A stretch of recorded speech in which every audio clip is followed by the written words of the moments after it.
My name is Michael Cabrera. I'm co-owner and founder of C&I Engineering. We provide engineering services to the nuclear power plant. Basically, we provide the industry the resources they need to get their jobs done.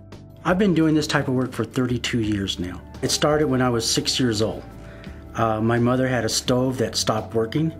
She called the technician in, and when the technician was there working on that stove, I was there watching him. Since that point, I've taken a lot of interest in electricity. And that's what got me into the nuclear, and we started C&I Engineering. When we started, it was a nightmare because of computer crashes. We had software programs that weren't reliable. We didn't have backups. We didn't have nothing. What I see now is a lot of those old traits that we had in the past, we still have them, which makes running a business difficult. When I came into the office, the IT system, I'll call it, was bare bones in computer IT world. An IT person to come here for C&I Engineering with benefits, not just pay, you're looking $60,000 to $80,000. You know the economy. We're trying to streamline everything. And we've spoken with other companies, and we can't afford these high rates. When you're presenting things that are classified, that are very important documents, you need to make sure you've got the right version control. What I did for version control before SharePoint Online was basically naming conventions.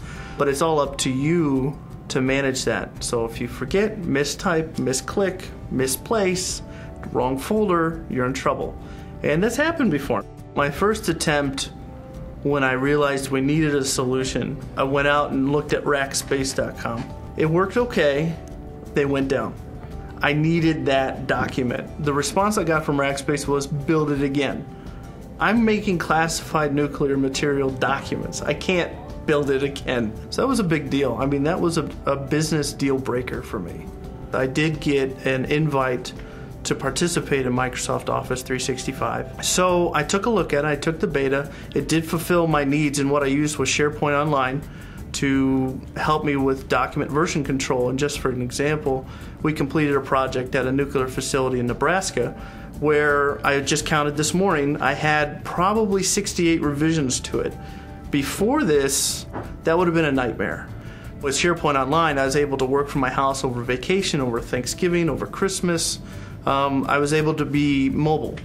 So that really helped in meeting deadlines. I didn't have to worry about taking jump drives and having the right version and guessing what I've done. The other thing that I really liked about SharePoint Online was the notes that I would put in between revs. So I know what I deleted, I know what the client said. It was all available for me. We're a small business, and we need to be able to have things organized and in a place where we can all access information, because we're competing with people that have a lot bigger systems than us and have a lot more workforce than we do. So with having a few people working in a small business, we're really required to be organized, and that's what Microsoft 365 allows us to do. Office 365 is a tool that we need. If I had that back when I started, it would have eliminated a lot of problems. And I have it now, and we're going to use it. That's the tool that will make me more successful.